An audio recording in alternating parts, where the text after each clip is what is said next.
Job 34 from the Net Bible.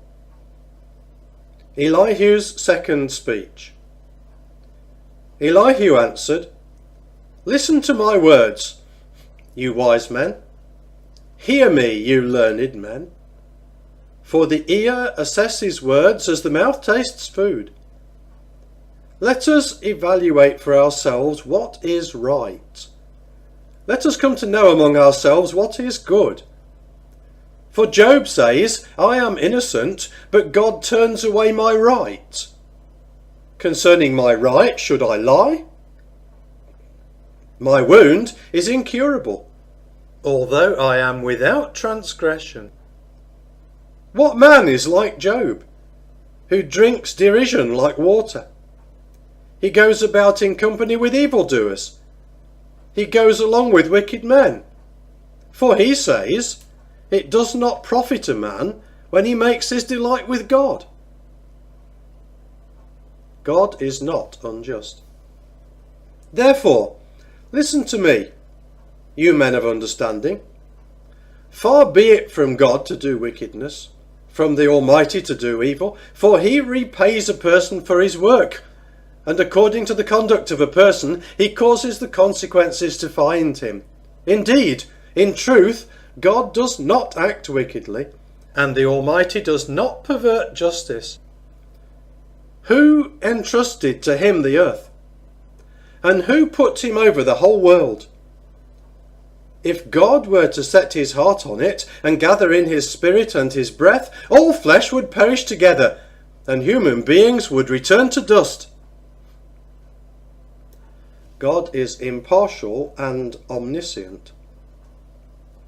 If you have understanding, listen to this. Hear what I have to say. Do you really think that one who hates justice can govern? And will you declare guilty the supremely righteous one who says to a king, worthless man, and to nobles, wicked men, who shows no partiality to princes and does not take note of the rich more than the poor, because all of them are the work of his hands?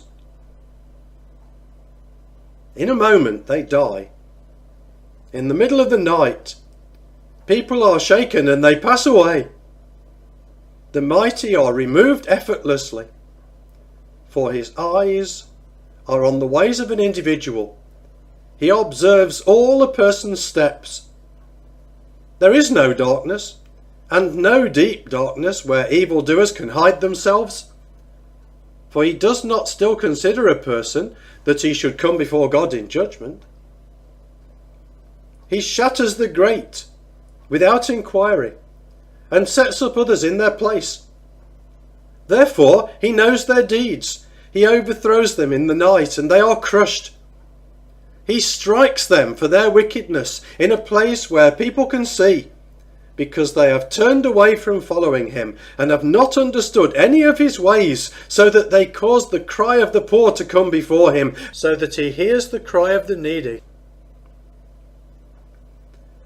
But if God is quiet, who can condemn him? If he hides his face, then who can see him?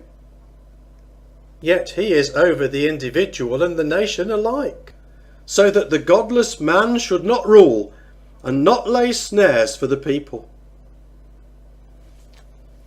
Job is foolish to rebel.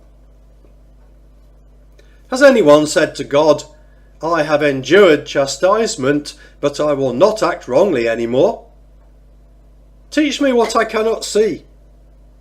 If I have done evil, I will do so no more. Is it your opinion that God should recompense it because you reject this? But you must choose, and not I. So tell us what you know. Men of understanding say to me, any wise man listening to me says that Job speaks without knowledge, and his words are without understanding. But Job will be tested to the end, because his answers are like those of wicked men. For he adds transgression to his sin. In our midst he claps his hands and multiplies his words against God.